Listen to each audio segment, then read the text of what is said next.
Muy bien, entonces vamos a empezar con las preguntas que ustedes tenían de la semana pasada. Me decía Klaus que tenían varias preguntas. Lo que no sé, don Mario, si ya están conectados las personas. Ya, ok, Todavía las no. personas que están conectadas ahorita, Mauricio, Juan Iriarte, Rafa Pérez, Ronald Solórzano, David García, Wilson Calderón, Juan Carlos Guzmán. Esos son los que estamos ahorita. Muy Juan, bien, ¿no eras tú uno empecemos. de los que estaba preguntando? Vamos a Juan, ver, ¿qué pregunta tienes?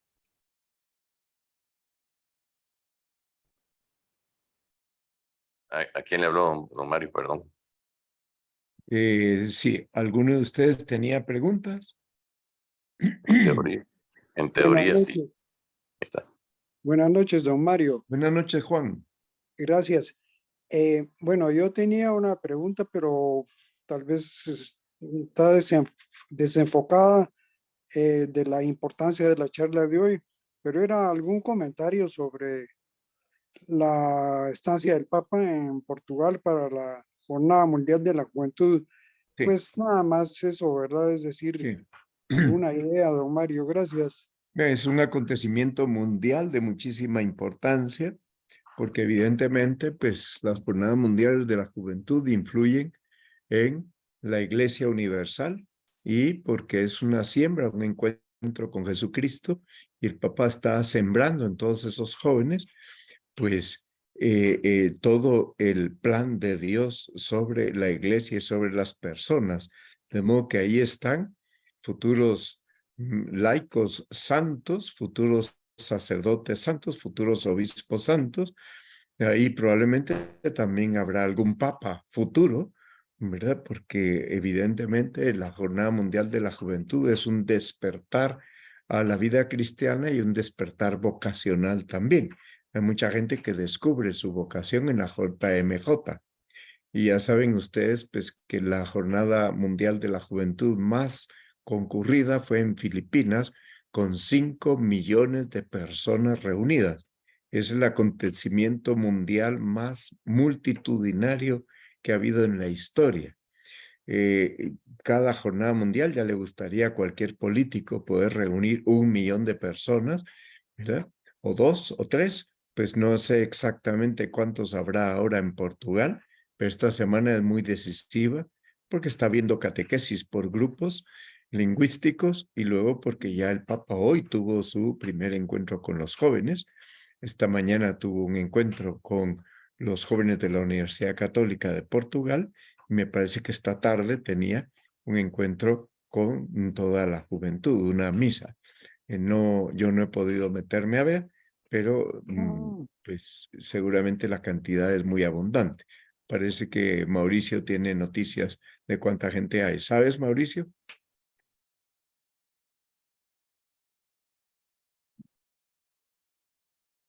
Vamos a ver. No. Bien.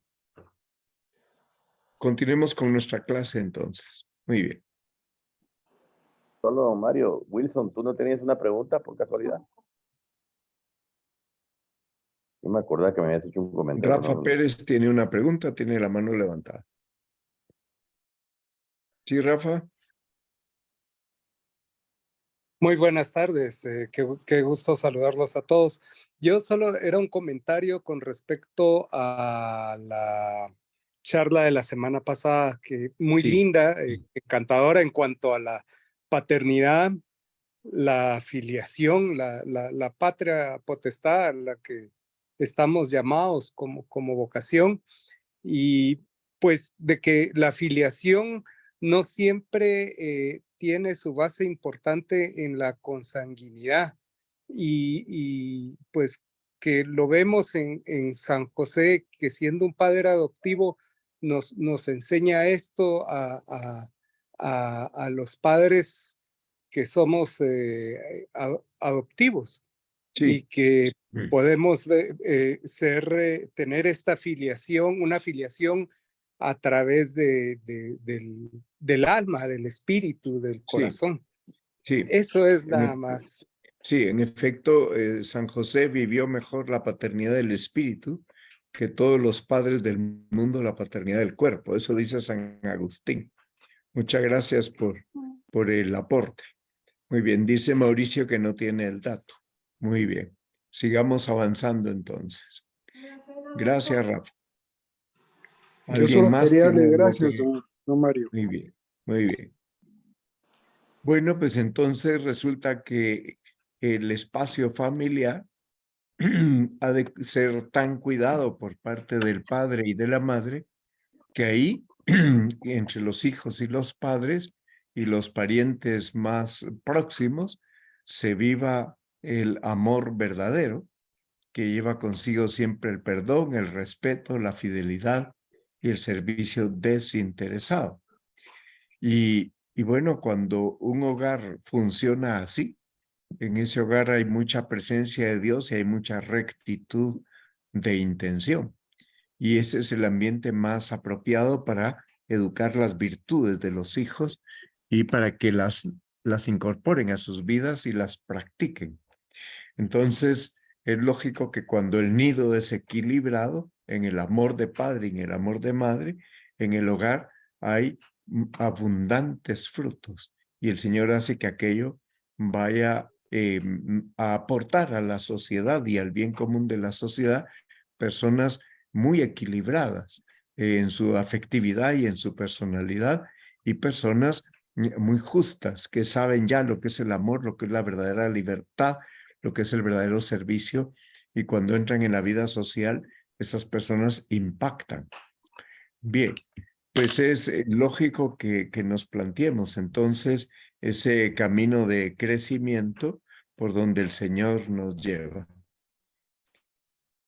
Bien, los padres procuran el conocimiento propio que viene del ejemplo de los padres. Luego están sus palabras, pero es importante que los hijos aprendan a conocerse a sí mismos. Y si no se conocen a sí mismos, les cuesta mucho vivir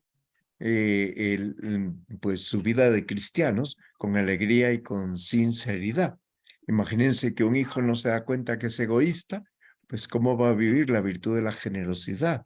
Si no se da cuenta que tiene un concepto de la libertad que es un concepto desordenado porque piensa que la libertad es hacer lo que me dé la gana sin ninguna restricción, bueno, pues ese hijo tiene una idea de la libertad que coincide con el libertinaje, pero no con la libertad. Mira, si los hijos entienden, porque lo ven en su casa, que la libertad es la autodeterminación para el bien adecuado a mi naturaleza humana, entonces los hijos viven así y su conducta es profundamente honesta, están abiertos a dialogar con cualquier persona sin prejuicios y a acoger las verdades de la fe. Y las acogen de un modo proporcional a la edad, cada vez con más hondura. Bien, pero luego les enseñan a tener una piedad sencilla y personal. Los niños imitan a sus padres y aprenden con naturalidad y profundidad lo que sus padres viven y creen, porque se dan cuenta que los padres, todo aquello es como la columna vertebral de su conducta. Bien, también aprenden la necesidad de recomenzar en la lucha, cosa que no es frecuente verlo en algunas personas. La lucha requiere que todos los días hagamos de hijo pródigo, por tanto que todos los días aprendamos a regresar a la casa paterna pidiendo perdón. Este recomenzar es un acto de humildad y los hijos aprenden este acto de humildad viendo cómo sus padres reconocen sus defectos y rectifican con prontitud y no dan excusas, es decir, no se justifican. Bien, luego aprenden a vivir según la propia vocación, es decir, el sentido de vocación personal que tiene toda la existencia del cristiano se aprende en casa. Si ven que sus padres no tienen rumbo, no saben a dónde van, pues los hijos van a imitar la falta de rumbo de sus padres. Bien, ahora, la comprensión de que sin la gracia de Dios no podemos avanzar es una comprensión que se requiere para los padres y para los hijos, pero podríamos decir que se transmite de padres a hijos y que aun cuando pongamos todos los medios humanos y tengamos todo tipo de reflexiones humanas, si no ponemos los medios sobrenaturales, si no les damos prioridad, pues los hijos van a percibir que para nosotros lo humano es más importante o más prioritario que lo divino.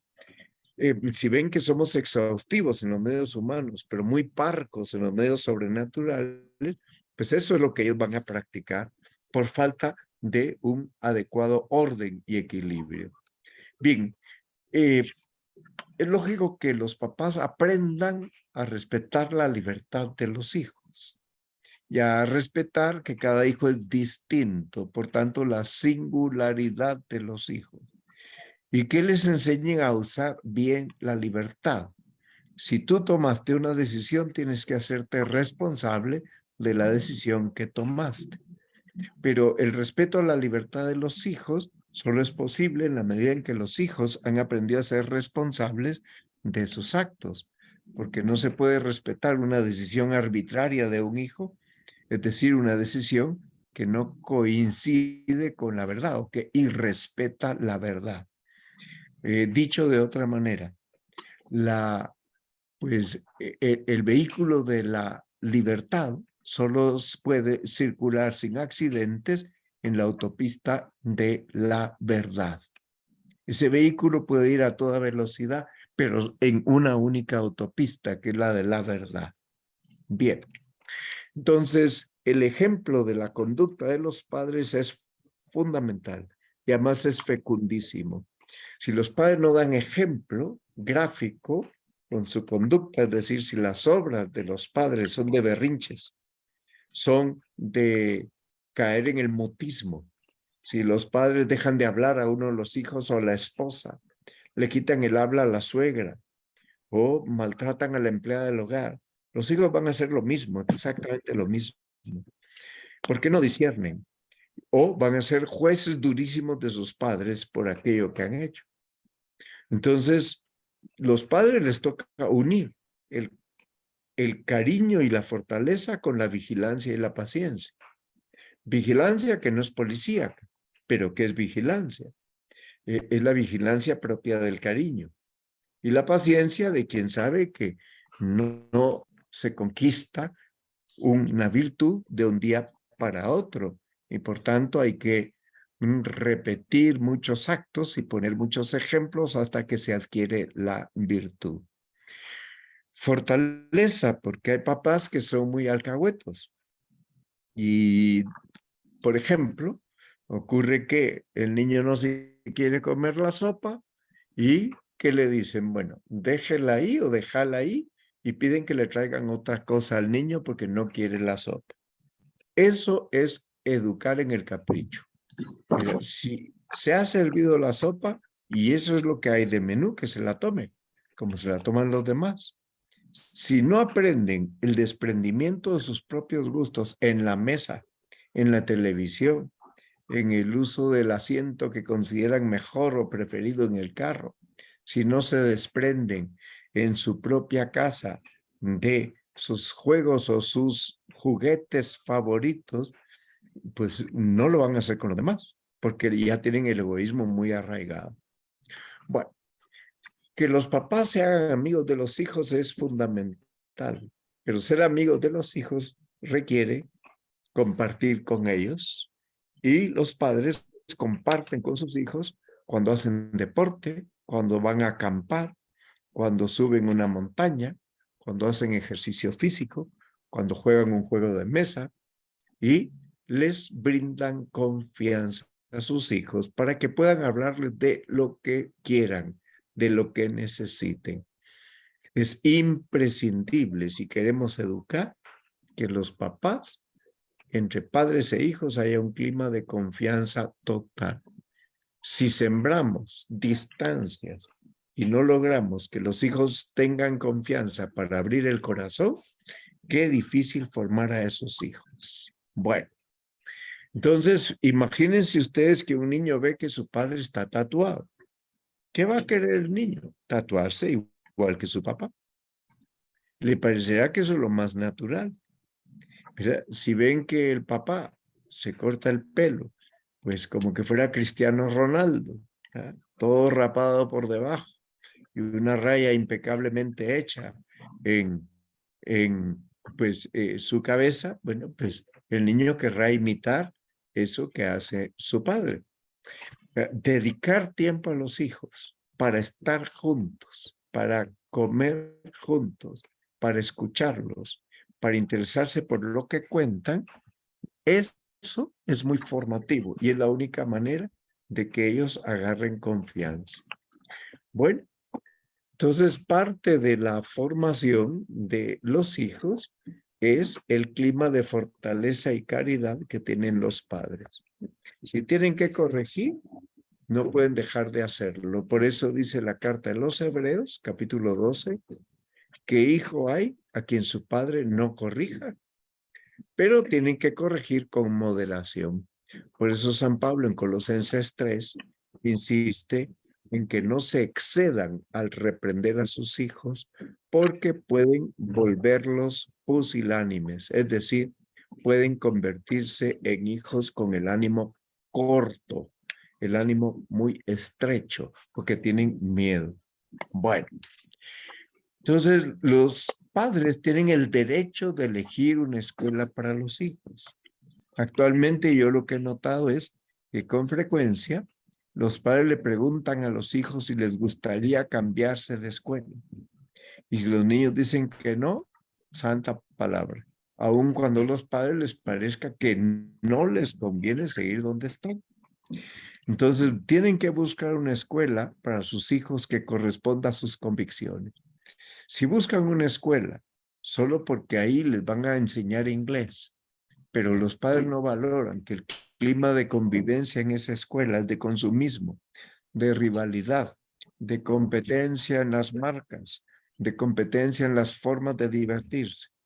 Pues mejor que aprendan inglés de otra manera, pero que no vayan a esa escuela que es bilingüe, en donde tal vez lo que más importa es el idioma y no el ejemplo de el desprendimiento de las cosas materiales y de una sana convivencia.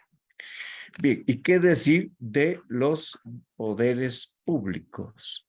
Los poderes públicos tienen el deber de garantizar el derecho que tienen los papás y de garantizar que los papás pueden ejercitar ese derecho sin estar haciendo piruetas, es decir, sin exigirles para poder asegurar vivir ese derecho, sin exigirles imposible. Bueno, entonces buscar la mejor escuela, pero la mejor escuela no es la del mayor estatus. La mejor escuela no es donde se hable mejor el idioma de moda. No siempre coincide. La mejor escuela es donde se forma la persona integralmente y donde no hay contradicción entre vida y fe. Bueno, ¿de dónde salen las vocaciones de entrega a Dios? Del clima formativo cristiano de una familia, en donde no se obliga a los hijos, pero se les da ejemplo, en donde los padres siembran en el corazón de los hijos contando con la gracia de Dios, en donde los hijos notan que sus padres están orgullosos de que sus hijos sean buenos cristianos, porque si los padres critican a los hijos porque tratan de ser buenos cristianos y se burlan de ellos y los ridiculizan, pues no habrá ninguna vocación en esa familia. O si los padres crean un clima en el que está muy mal visto entregarse a Dios y eso está fuera de las expectativas de la familia y prácticamente el mensaje que están dando es que eso está bien para familias de otro rango social, pero para nuestra familia, la de nuestro rango social, para nuestra familia no. Eso es un mensaje súper negativo. Entonces piensen ustedes, si uno hace un análisis de cuántas vocaciones de entrega a Dios salen de las parroquias a donde van personas de más alto nivel social, y cuántas vocaciones salen de las parroquias a donde van personas de un nivel social más sencillo, se van a sorprender. Las de más alto nivel les cuesta muchísimo más que salgan vocaciones de ahí. ¿Qué significa? Que el clima formativo y educativo de vida cristiana en ese hogar anda mal, porque no es, Dios no hace acepción de personas, Dios llama en todas las familias. Entonces, ¿cuál es la vocación primera de cualquier cristiano? Seguir a Jesucristo. Ya el Señor lo ha dicho en Mateo 10:37, el que ama a su padre o a su madre más que a mí, no es digno de mí. Y el que ama a su hijo o a su hija más que a mí, no es digno de mí. ¿Eso qué quiere decir? Prioridades en el amor.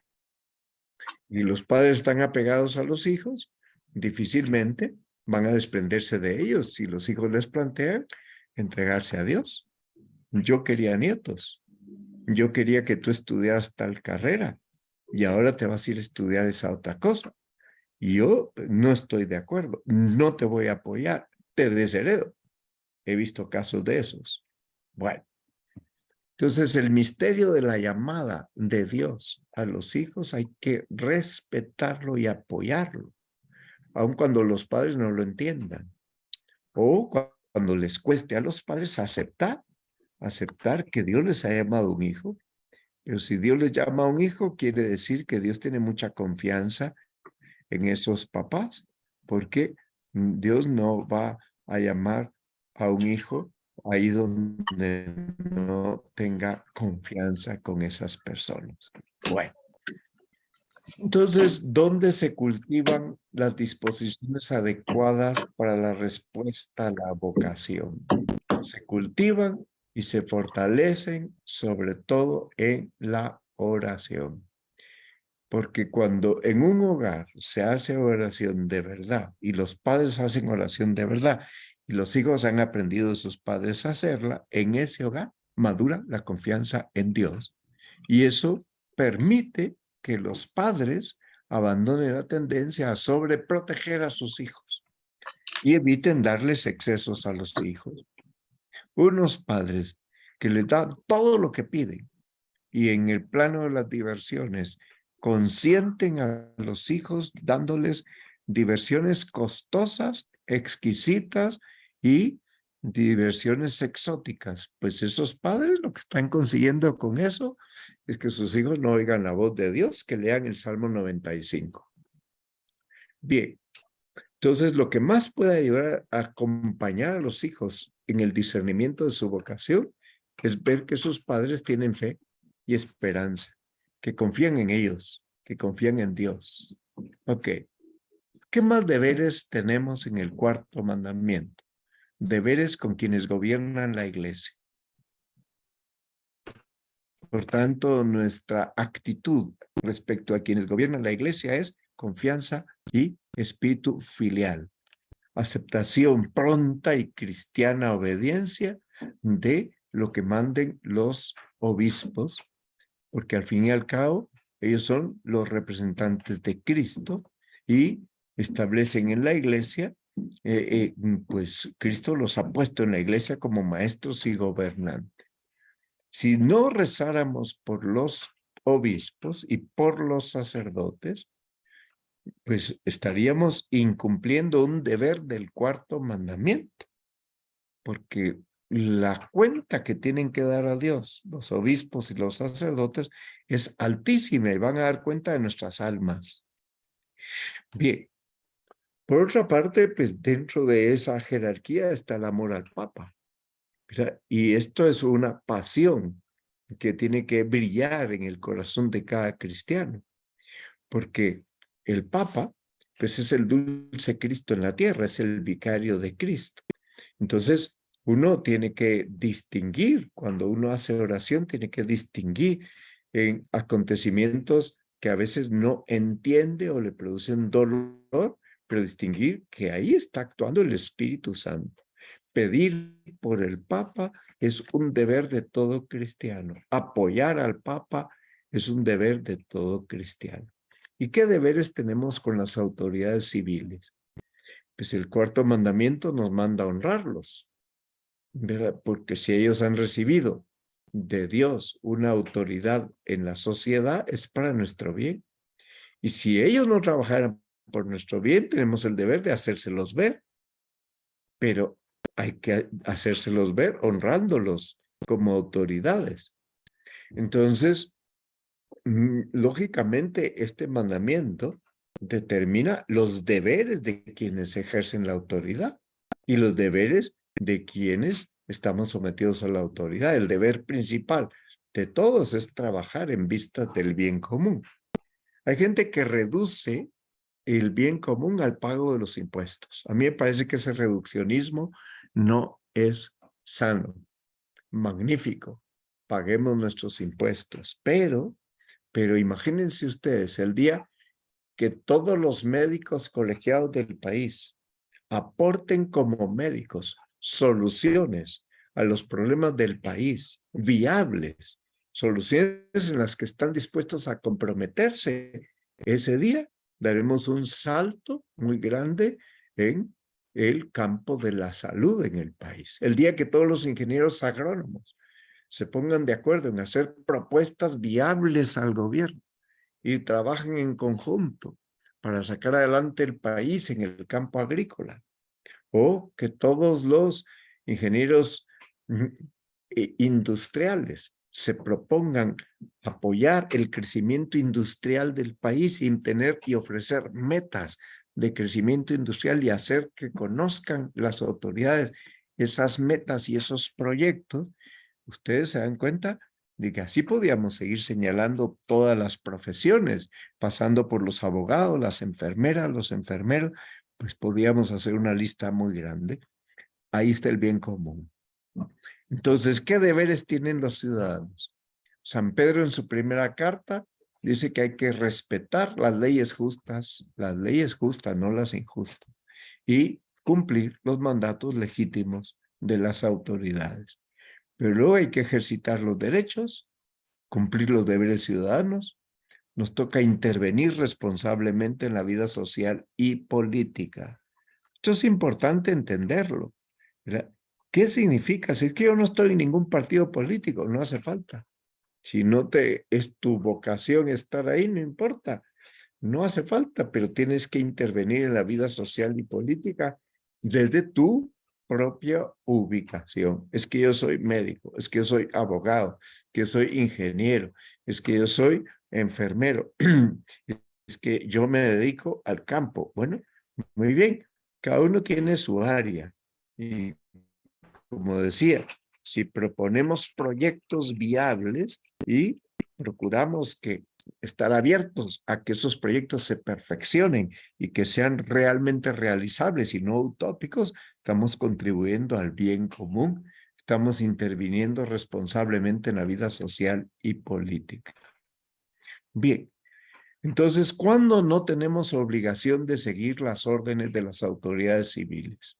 Primero, cuando los preceptos que nos dan son contrarios al orden moral.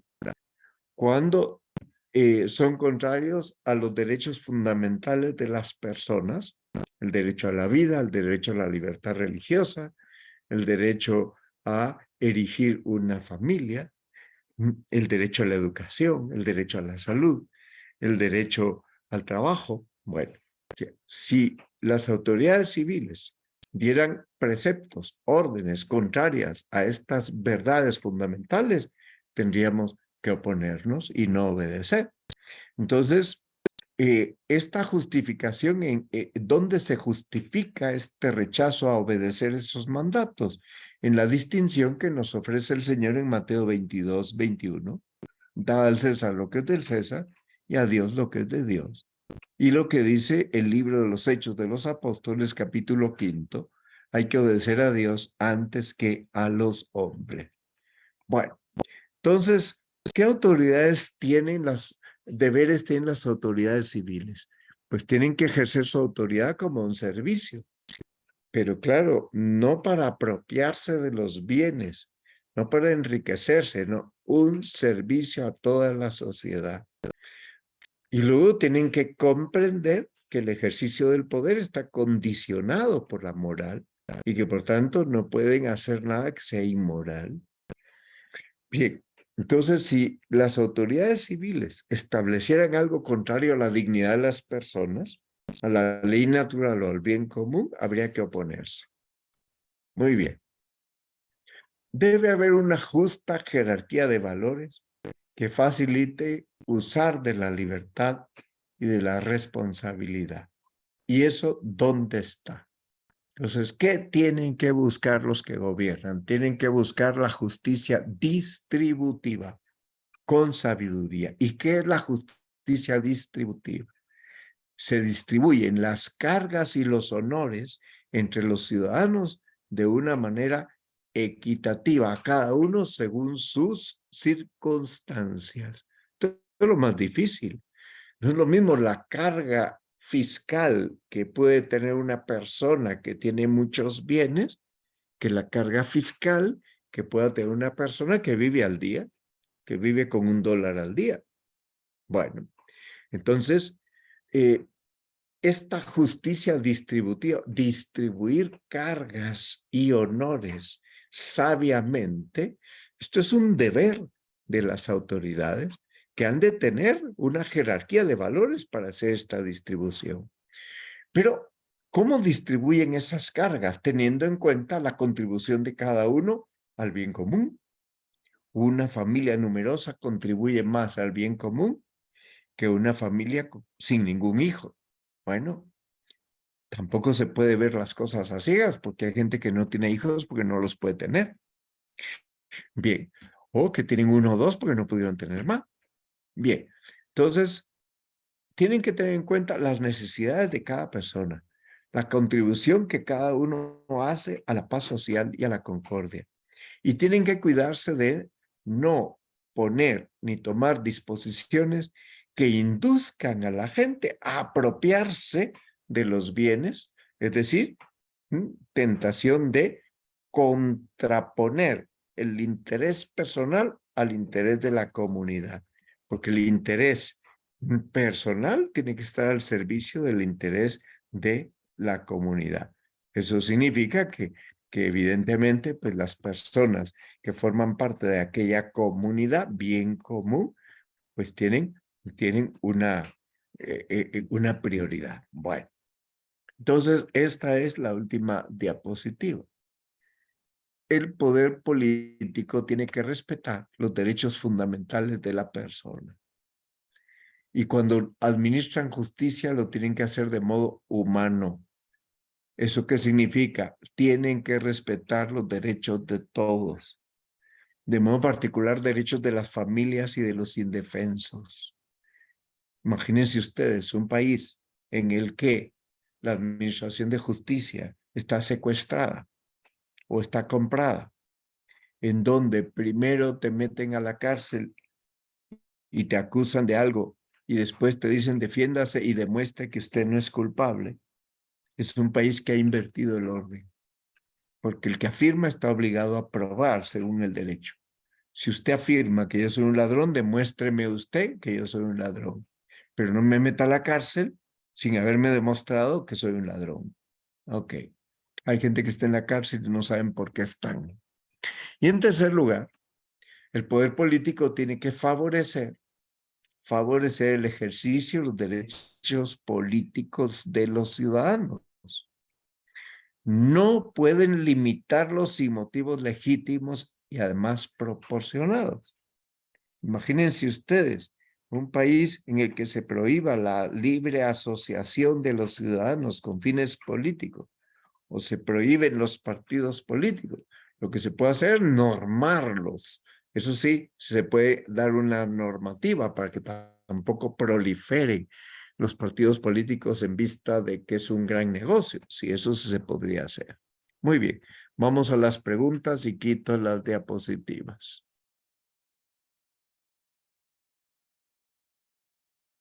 Veamos qué cosas quieren preguntar.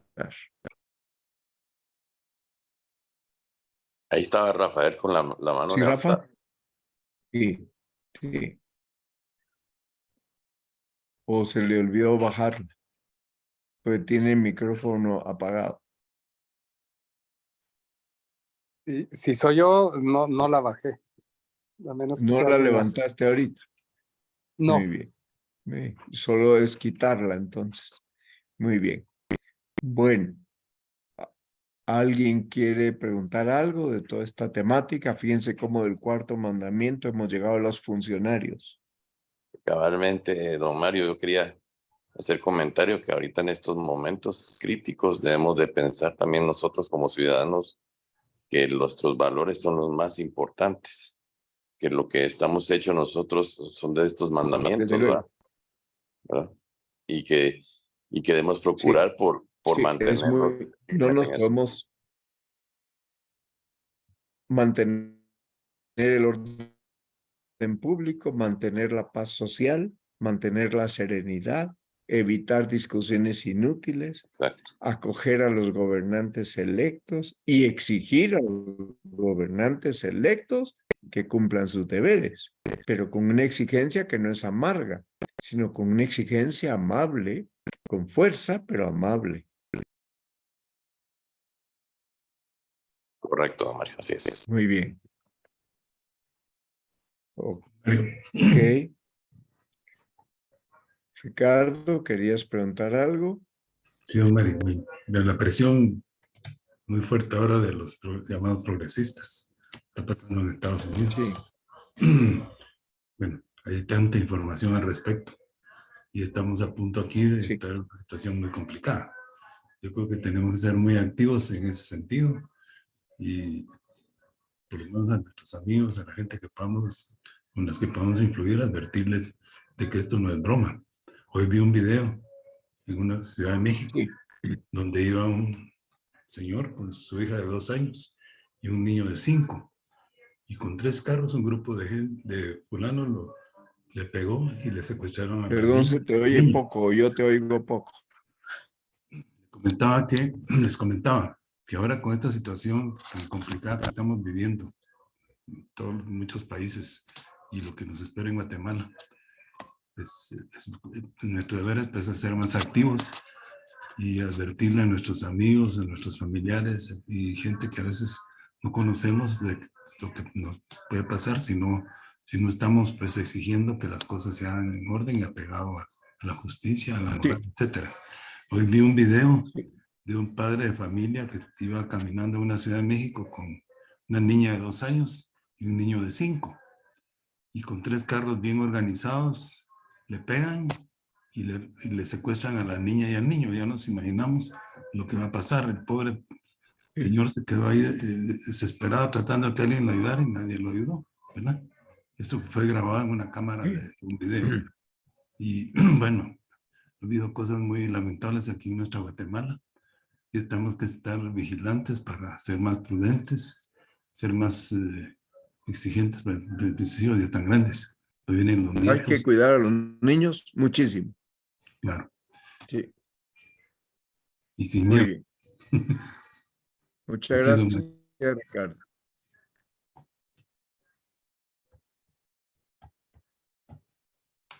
Bueno, pues entonces piensen ustedes su aporte al bien común desde la óptica de su propia profesión y teniendo en cuenta su condición de cristianos. Seguramente se les ocurrirán muchas cosas y ustedes podrán aportar mucho en los siguientes 4 años del país, soluciones concretas, realistas para el país, soluciones viables y que sean acordes a la ley moral natural, al respeto de todos, que sean acordes al respeto a la libertad de las personas y que sean acordes al respeto de la familia, de la persona, de la infancia, de los más vulnerables. Muy bien. Terminamos nuestra clase y la próxima semana abordaremos el siguiente mandamiento. Dios te salve María, llena eres de gracia, el Señor es contigo, bendita tú eres entre todas las mujeres y bendito es el fruto de tu vientre, Jesús. Santa María, María, Madre de Dios, ruega por Dios, nosotros, Nuestros pecadores, ahora en la ahora hora en de nuestra nuestra muerte. Amén. muerte. Amén. Gloria al Padre y al Hijo y al Espíritu Santo. como era Al un principio, principio, ahora y por siempre, los por los siglos siglos de los siglos. Amén. Amén. San Gabriel, Ruega por nosotros. San Pablo, Ruega por nosotros. que estén muy bien, que Dios les bendiga. Gracias, don Feliz Mario. noche, don Mario. Adiós. Saludos. Don Mario, buenas noches. Buenas noches a todos.